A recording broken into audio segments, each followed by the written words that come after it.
આજે આપણે એક બહુ જ રસપ્રદ ગહન ચર્ચા કરવાના છીએ. એટલે 19મી સદીના બંગાળમાં એક એવા વ્યક્તિ થઈ ગયા જેમણે પોતાના આખા જીવનમાં એક પણ પુસ્તક નહોતું લખ્યું. સાચી વાત. અને એમણે કોઈ ઔપચારિક શિક્ષણ પણ નહોતું લીધું. બીજું તો ઠીક, પણ એમની વર્તણૂક જોઈને સમાજના લોકો એમને વારંવાર પાગલ પણ ગણતા હતા. અરે હા, એ સમયના લોકો માટે એમને સમજવા બહુ જ અઘરા હતા. બિલકુલ. છતાં પણ એ જ સમયના બહુ ભણેલા ગણેલા, પાશ્ચાત્ય શિક્ષણ પામેલા અને વિજ્ઞાનમાં માનનારા મોટા મોટા બૌદ્ધિકો એમના ચરણોમાં આવીને બેસી ગયા. તો આજની આ ગહન ચર્ચામાં આપણો મુખ્ય ઉદ્દેશ્ય એ જ છે કે આપણે શ્રી રામકૃષ્ણ પરમહંસના જીવનને સમજીએ. એટલે કે એમની પાસે એવું તો કયું રહસ્ય હતું જેણે આખી દુનિયાની આધ્યાત્મિક વિચારધારાને હચમચાવી નાખી. આ ખરેખર બહુ મોટો ઐતિહાસિક વિરોધાભાસ છે. જુઓ, જ્યારે આપણે 19મી સદીના બંગાળની વાત કરતા હોઈએ ત્યારે એ સમયે બંગાળ નવજાગરણ એટલે કે બેંગાલ રેનેસાનો સમય હતો. રાઈટ. ચારે બાજુ તર્ક, વિજ્ઞાન અને પાશ્ચાત્ય ફિલોસોફીનો પ્રભાવ હતો. મોટાભાગના ધાર્મિક નેતાઓ પોતાના વિચારો સાબિત કરવા માટે પુસ્તકો લખતા કે પછી ભારેખમ શાસ્ત્રાર્થ કરતા હતા. હા, મતલબ કે દલીલોથી સાબિત કરવાનો પ્રયાસ કરતા. એક્ઝેક્ટલી. પણ શ્રી રામકૃષ્ણનો અભિગમ સાવ અલગ હતો. એ દલીલોમાં નહોતા માનતા, એ સીધા પ્રત્યક્ષ અનુભવમાં માનતા હતા. આજના સમયમાં જ્યાં ધર્મના નામે સતત મતભેદો થાય છે, ત્યાં રામકૃષ્ણની આ પ્રાયોગિક બહુલવાદ એટલે કે પ્રેક્ટિકલ પ્લુરલિઝમની વિચારધારા બહુ જ પ્રસ્તુત બની જાય છે. હું પણ એ જ વિચારતી હતી. અને આ પ્રાયોગિક બહુલવાદના મૂળ તો એમના બાળપણમાં જ દેખાવા લાગ્યા હતા ને.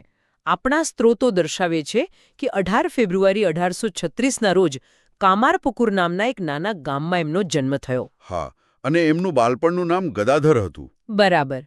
ઐતિહાસિક નોંધો મુજબ પિતા ક્ષુદીરામ ચટ્ટોપાધ્યાયને ગદાધરના જન્મ પહેલાં જ ભગવાન વિષ્ણુનું સ્વપ્ન આવ્યું હતું. પણ અહીં એક બહુ જ ધ્યાન ખેંચે એવી ઘટના છે. એ માત્ર 6 વર્ષના હતા અને ખેતરમાંથી પસાર થઈ રહ્યા હતા. આકાશમાં એકદમ કાળા વાદળો છવાયેલા હતા અને અચાનક એ વાદળોની પાછળથી સફેદ બગલાઓની એક લાઈન પસાર થઈ.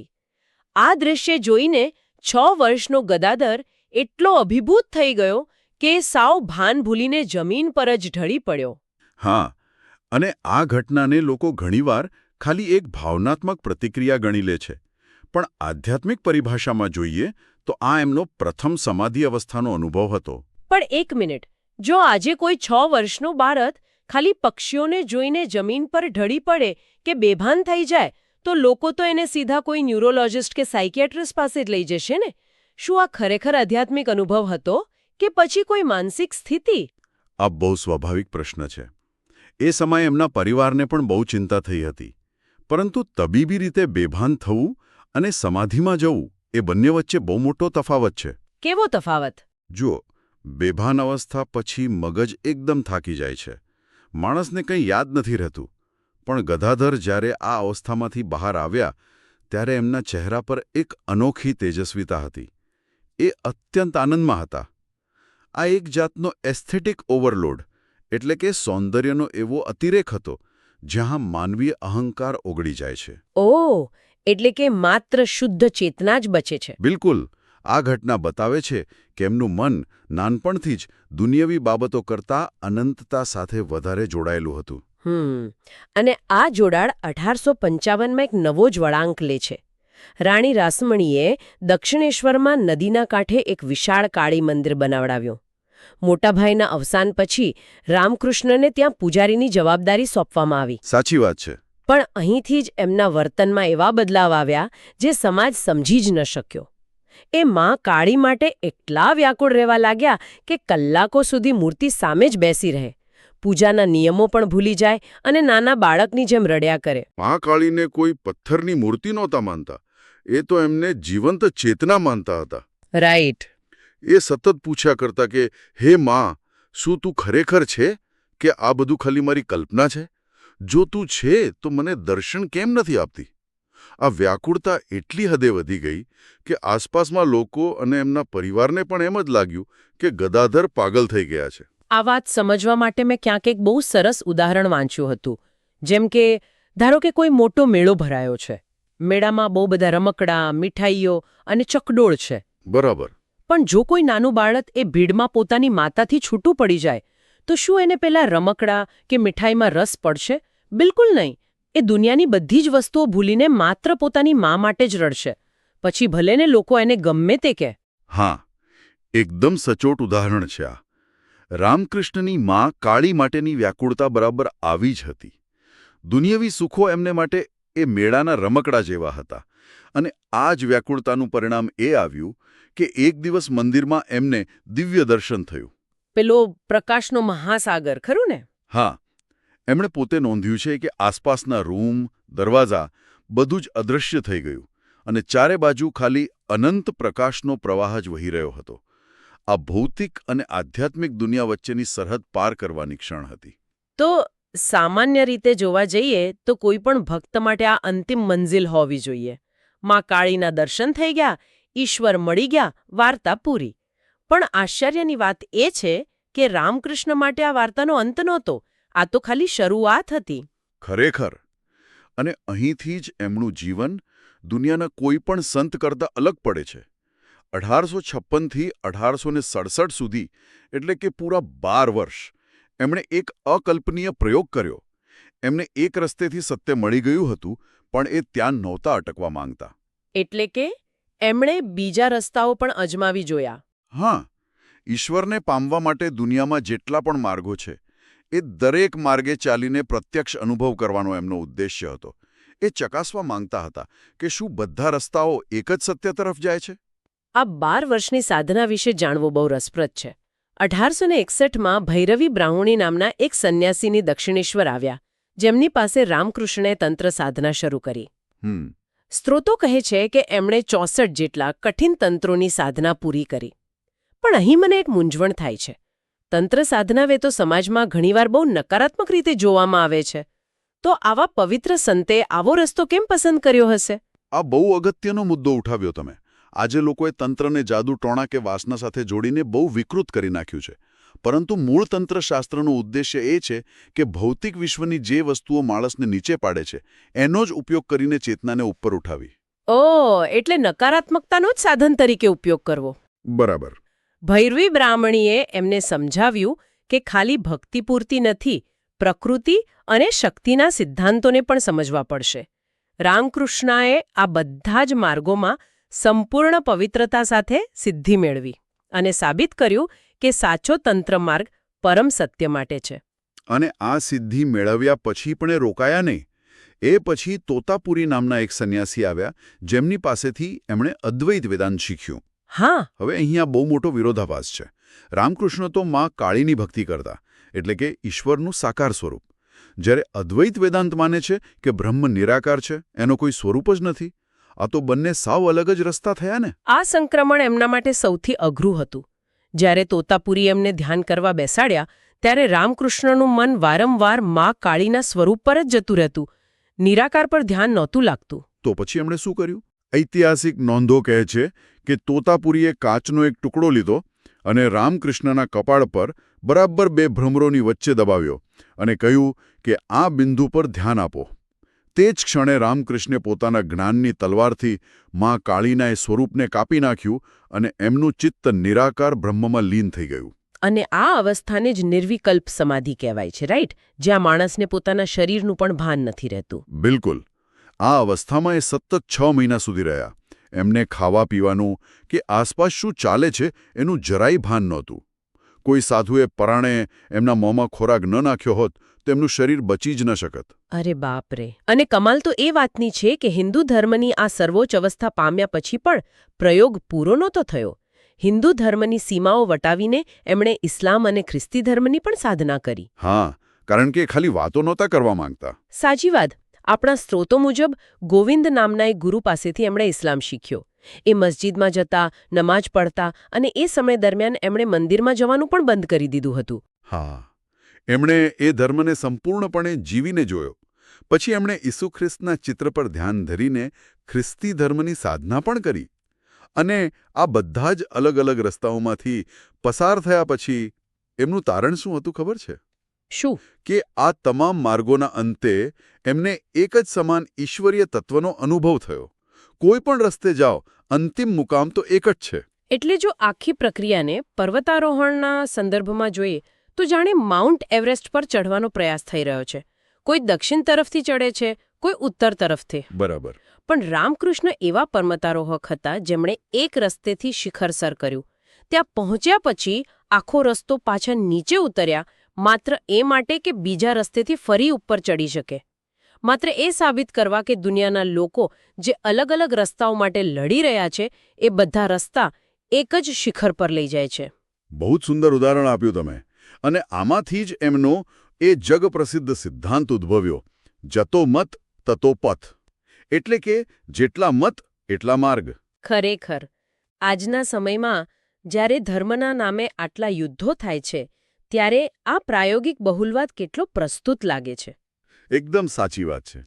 તો આટલી ગહન અને રસપ્રદ ચર્ચાની મધ્યમાં શ્રોતાઓને એક નાનકડી અપીલ છે. જો આ વિશ્લેષણ અને ઐતિહાસિક તથ્યોની રજૂઆત પસંદ આવી રહી હોય તો આ ચર્ચાને લાઇક, શેર અને કમેન્ટ કરવાનું ચોક્કસ વિચારી શકાય. અને હા, ભવિષ્યમાં આવા જ ગહન વિષયોની નોટિફિકેશન મેળવવા માટે સબસ્ક્રાઇબ બટન પર ક્લિક કરવું પણ લાભદાયી રહેશે. ચોક્કસ. હવે આપણે આગળ વધીએ. આટલી બધી જટિલ અને કઠિન સાધનાઓ વિશે વાત કર્યા પછી એક બહુ મોટું આશ્ચર્ય એ થાય છે કે એમના ઉપદેશ આપવાની પદ્ધતિ સાવ સાદી હતી. હા, એ વાત તો છે. સામાન્ય રીતે વેદાંત કે તંત્રની વાતો કરવી હોય તો વિદ્વાનો ભારે સંસ્કૃત શ્લોકો બોલતા હોય છે. બરાબર. મોટાભાગના લોકો ધર્મને એટલો જટિલ બનાવી દે છે કે સામાન્ય માણસને લાગે આ તો આપણા ગજાની વાત જ નથી. પણ રામકૃષ્ણ પાસે રોજબરોજના જીવનમાંથી લીધેલા એવા અદ્ભુત ઉદાહરણો હતા જે કોઈ પણ અભણ માણસ પણ સમજી જાય. દાખલા તરીકે સાકાર અને નિરાકાર ઈશ્વર વચ્ચેનો ભેદ સમજાવવા એમણે બરફ અને પાણીનું ઉદાહરણ આપ્યું. હા, એમણે બહુ સરળતાથી કહ્યું કે ધારો કે પાણીનો એક મોટો મહાસાગર છે જે નિરાકાર છે, પણ જ્યારે અત્યંત ઠંડી પડે એટલે કે ભક્તની ભક્તિ બહુ તીવ્ર બને ત્યારે એ નિરાકાર પાણી થીજીને બરફના ટુકડા બની જાય છે. એ બરફના ટુકડાઓને આકાર હોય છે, તે જ સાકાર સ્વરૂપ છે, જેમ કે કાળી કે કૃષ્ણ. પરંતુ જ્યારે જ્ઞાનનો સૂર્ય ઉગે છે ત્યારે એના તાપથી બરફ ફરીથી ઓગળીને નિરાકાર પાણી બની જાય છે. વસ્તુ તો એક જ છે ને. વાહ! ધર્મો વચ્ચેના ભેદભાવને મિટાવવા માટે એમણે ખાંડનું જે ઉદાહરણ આપ્યું એ પણ કમાલનું હતું. કોઈ ખાંડનો લાડુ બનાવે કે બરફી, એને કોઈ પણ બાજુથી ખાઓ, સ્વાદ તો હંમેશા ગળ્યો જ હોય છે. તેવી જ રીતે ઈશ્વરને અલ્લાહ કહો, ગોડ કહો કે ઈશ્વર કહો, અનુભવ તો હંમેશા પરમાનંદનો જ હોય છે. બરાબર. અને ગુરુની ભૂમિકા માટે એમણે દિવાસળીનું ઉદાહરણ આપ્યું કે ગુરુ ખાલી દિવાસળી છે જે અજ્ઞાનતાના અંધકારમાં આગ લગાડે છે, પણ બળવાનું અને પ્રકાશ આપવાનું કામ તો અંદર પડેલા લાકડાએ જ કરવું પડે છે. પણ અહીં મને એક શંકા જાય છે. 19મી સદીના બંગાળમાં બ્રહ્મો સમાજ બહુ મોટી બૌદ્ધિક ચળવળ હતી. એમના નેતાઓ બહુ તાર્કિક અને પશ્ચિમી શિક્ષણ પામેલા હતા. હા, કેશવચંદ્ર સેન જેવા દિગ્ગજો. હા, તો શું આવા પ્રખર બૌદ્ધિકો રામકૃષ્ણના આ બરફ અને ખાંડના સાદા ઉદાહરણોથી પ્રભાવિત થઈ ગયા હશે ખરા? બૌદ્ધિક વર્ગ એમને ગંભીરતાથી લેતો હતો. તમને જાણીને કદાચ નવાઈ લાગશે, પણ બ્રહ્મો સમાજના નેતાઓ જ્યારે એમને મળ્યા ત્યારે આશ્ચર્યચકિત થઈ ગયા હતા. કેશવચંદ્ર સેન, પ્રતાપચંદ્ર મજુમદાર અને મહાન સમાજ સુધારક ઈશ્વરચંદ્ર વિદ્યાસાગર કલાકો સુધી એમની પાસે બેસી રહેતા. એવું તો શું હતું એમનામાં? જો, આ બૌદ્ધિકો આખો દિવસ પુસ્તકો અને દલીલોથી ઘેરાયેલા રહેતા. એ સત્ય વિશે ખાલી વાતો કરતા, જ્યારે રામકૃષ્ણ પાસે એવું સત્ય હતું જે સીધું એમના અનુભવમાંથી આવતું હતું. બૌદ્ધિકોને ખાંડના ઉદાહરણમાં એટલો રસ નહોતો જેટલો એ ઉદાહરણ પાછળ રહેલી નિખાલસતામાં હતો. એટલે કે સાચું જ્ઞાન એ છે જેને કોઈ શાસ્ત્રોના ટેકાની જરૂર ન પડે. એક્ઝેક્ટલી. રામકૃષ્ણના શબ્દો સીધા હૃદયમાંથી આવતા, એટલે સીધા બૌદ્ધિકોના હૃદયમાં જઈને વાગતા. આ ખરેખર અદ્ભુત છે. હવે આ સફરમાં આપણે એક એવા વિષય પર આવીએ જે એ સમયના સમાજ માટે અત્યંત ક્રાંતિકારી હતો. તેમનું લગ્ન જીવન અને સ્ત્રીઓ પ્રત્યેનો દ્રષ્ટિકોણ. સ્ત્રોતો કહે છે કે 1859માં એમના લગ્ન જયરામબાટીના શારદાદેવી સાથે થયા હતા. પણ એક પરમ સંન્યાસી અને લગ્ન જીવન આ બંને વાતો એકસાથે કેવી રીતે શક્ય છે? એમનું લગ્ન જીવન સામાન્ય સંસારીઓ જેવું જરાય નહોતું. એ સંપૂર્ણપણે આધ્યાત્મિક હતું. શારદાદેવી જ્યારે યુવાન થઈને દક્ષિણેશ્વર આવ્યા ત્યારે રામકૃષ્ણે એમને સ્પષ્ટ પૂછ્યું કે શું તું મને ભગવાનના રસ્તેથી નીચે પાડીને સંસારમાં ખેંચવા આવી છે? તો શારદાદેવીએ શું જવાબ આપ્યો? એમણે કહ્યું, ના, હું તમને મદદ કરવા આવી છું. અને અહીંથી જ એક એવા દિવ્ય સંબંધની શરૂઆત થઈ જેનું બીજું ઉદાહરણ મળવું મુશ્કેલ છે. સૌથી ચોંકાવનારી ઘટના તો 1872માં બની. રામકૃષ્ણે પોતાના જ ઓરડામાં એક વિશેષ ષોડશી પૂજાનું આયોજન કર્યું. એમણે એક આસન પર પોતાની જ પત્ની શારદાદેવીને બેસાડ્યા અને એમની દિવ્ય માતા તરીકે પૂજા કરી. હા, 19મી સદીના બંગાળમાં આવું કરવું એ નાની સૂની વાત નહોતી. બિલકુલ. જ્યારે સ્ત્રીઓનું સ્થાન બહુ નીચું હતું ત્યારે પોતાની જ પત્નીના ચરણોમાં ફૂલ ચડાવવા અને એમને સાક્ષાત મા કાળીનું સ્વરૂપ માનવું, આ તો કોઈ પણ સમાજ માટે બહુ આંચકાજનક પગલું કહેવાય. અને આ પગલાએ સંન્યાસનો એક નવો જ અર્થ દુનિયાને આપ્યો. રૂઢિચુસ્ત લોકો માને છે કે સાધુ બનવું હોય તો સ્ત્રીઓથી ડરીને જંગલમાં ભાગી જવું જોઈએ. પણ રામકૃષ્ણે સાબિત કર્યું કે વાસના પર સાચો વિજય ત્યારે જ છે જ્યારે દૃષ્ટિ એટલી પવિત્ર થઈ જાય કે દરેક સ્ત્રીમાં, પછી એ પત્ની હોય કે કોઈ પણ, માત્ર ઈશ્વરીય તત્વનો જ સાક્ષાત્કાર થાય. એ શારદા દેવી જેઓ પાછળથી હોલી મધર તરીકે ઓળખાયા, એમણે પણ રામકૃષ્ણના વિચારોને આગળ લઈ જવામાં કેન્દ્રીય ભૂમિકા ભજવી. હા, ચોક્કસ. હવે આ તમામ અનુભવો પછી સ્વાભાવિક છે કે શિષ્યોનો જમાવડો થવા લાગ્યો. દક્ષિણેશ્વરમાં યુવાનો ભેળા થવા લાગ્યા અને એમાં એક એવા યુવાનનું આગમન થયું જેણે ઇતિહાસ બદલી નાખ્યો, નરેન્દ્રનાથ દત્ત, જેમને આજે આખી દુનિયા સ્વામી વિવેકાનંદના નામે ઓળખે છે. હા, આ બે વિરોધી ધ્રુવોનું મિલન હતું. ખરેખર. નરેન્દ્રનાથ અત્યંત શિક્ષિત, પાશ્ચાત્ય ફિલોસોફી ભણેલા અને તાર્કિક યુવાન હતા. એ દરેક ધર્મગુરુને શોધીને એક જ પ્રશ્ન પૂછતા કે શું તમે ઈશ્વરને જોયો છે? અને કોઈ ગુરુ એમને સંતોષકારક જવાબ આપી શકતું નહોતું ને. કોઈ કહે કે પ્રાર્થના કરો, કોઈ કે શાસ્ત્રો વાંચો. બરાબર. પણ જ્યારે નરેન્દ્રનાથ દક્ષિણેશ્વર પહોંચ્યા અને આ અશિક્ષિત પૂજારીને એ જ સવાલ પૂછ્યો, ત્યારે રામકૃષ્ણે કોઈ ગોળ ગોળ વાતો ન કરી. એમણે આંખમાં આંખ નાખીને કહ્યું, હા, મેં ઈશ્વરને જોયો છે, બરાબર એવી જ રીતે જેમ હું તને અત્યારે જોઈ રહ્યો છું. ઓહ, વાહ! એમણે એટલું પણ કહ્યું કે જો તું ચાહે તો હું તને પણ બતાવી શકું છું.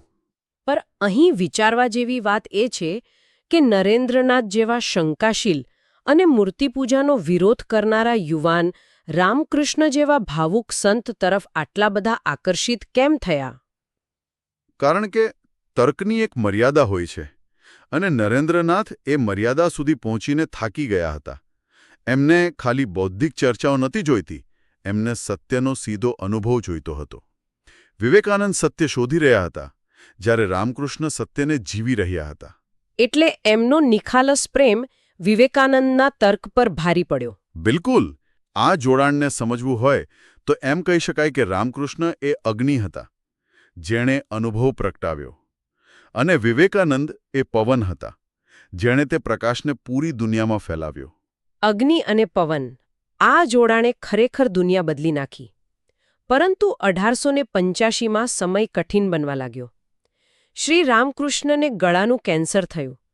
યુવાન શિષ્યોએ દિવસ-રાત એમની સેવા કરી.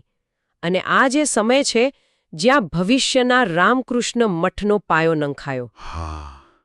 અને 16 ઓગસ્ટ 1886ના રોજ એમણે પોતાના ભૌતિક દેહનો ત્યાગ કર્યો, જેને આપણે મહાસમાધિ કહીએ છીએ. હા, પણ દેહ છોડતા પહેલા એમણે વિવેકાનંદને એક મહાન મંત્ર આપ્યો હતો કે જીવ એ જ શિવ છે, એટલે કે માણસની સેવા એ જ સાચી ઈશ્વરની સેવા છે. એમણે વચન આપ્યું હતું કે હું મરીશ નહીં, સત્ય શોધનારાઓના હૃદયમાં જીવીશ. અને આ વચન સાચું પડ્યું. જ્યારે 1893માં શિકાગોમાં સ્વામી વિવેકાનંદે આખી દુનિયાને સંબોધી, ત્યારે એ શબ્દો ભલે વિવેકાનંદના હતા, પણ એની પાછળનો અનુભવ શ્રી રામકૃષ્ણ પરમહંસનો હતો. એકદમ સાચી વાત છે. આખી યાત્રા જોતા એ સ્પષ્ટ થાય છે કે ધર્મનો અર્થ માત્ર પુસ્તકો વાંચવા પૂરતો મર્યાદિત નથી. સાચો ધર્મ એ શુદ્ધતા, નિસ્વાર્થ પ્રેમ અને આંતરિક એકતાના જીવંત અનુભવ વિશે છે. તો આ અદ્ભુત ઐતિહાસિક ચર્ચાના અંત તરફ આવતા ફરી એકવાર સૌ શ્રોતાઓને અપીલ છે કે જો આ વિષય ગમ્યો હોય તો વિડીયોને લાઇક કરી શકાય, મિત્રો સાથે શેર કરી શકાય અને કમેન્ટમાં પોતાના વિચારો પણ જણાવી શકાય. સબસ્ક્રાઇબ કરવાનું ચોક્કસ યાદ રાખી શકાય. હા, ચોક્કસ. હવે આપણા આજના સ્ત્રોતોના આધારે અંતમાં એક બહુ ઊંડો વિચાર ઉદ્ભવે છે. શરૂઆતમાં આપણે વાત કરી કે શ્રી રામકૃષ્ણ પરમહંસે ક્યારે કોઈ પુસ્તક નહોતું લખ્યું. બરાબર. છતાં એમના એક શિષ્ય મહેન્દ્રનાથ ગુપ્તાએ વર્ષો સુધી એમના રોજિંદા સંવાદો ડાયરીમાં નોંધ્યા. તેમાંથી the gospel of Shri Ramakrishna એટલે કે શ્રી રામકૃષ્ણ કથામૃત પુસ્તક બન્યું. આજે આ પુસ્તક વિશ્વભરમાં આધ્યાત્મિક સાહિત્યનો સૌથી મોટો ખજાનો મનાય છે. હા, એ બહુ પ્રખ્યાત પુસ્તક છે. તો આ વિરોધાભાસ એક બહુ મોટો પ્રશ્ન ઊભો કરે છે. આજના આધુનિક સમયમાં જ્યાં ચારે બાજુ માહિતી અને ભાષણોનો ઘોંઘાટ છે, ત્યાં શું સાચી અસરકારકતા શબ્દોમાં જ છે કે પછી વ્યક્તિના આંતરિક મૌન, એના જીવંત અનુભવ અને એના નિખાલસ આચરણમાં વધુ શક્તિ છુપાયેલી હોય છે? આ એક એવો પ્રશ્ન છે જેના પર ઊંડો વિચાર ચોક્કસ કરી શકાય. ફરી મળીશું કોઈ નવા અને રસપ્રદ વિષય સાથે. ત્યાં સુધી વિચારતા રહીએ.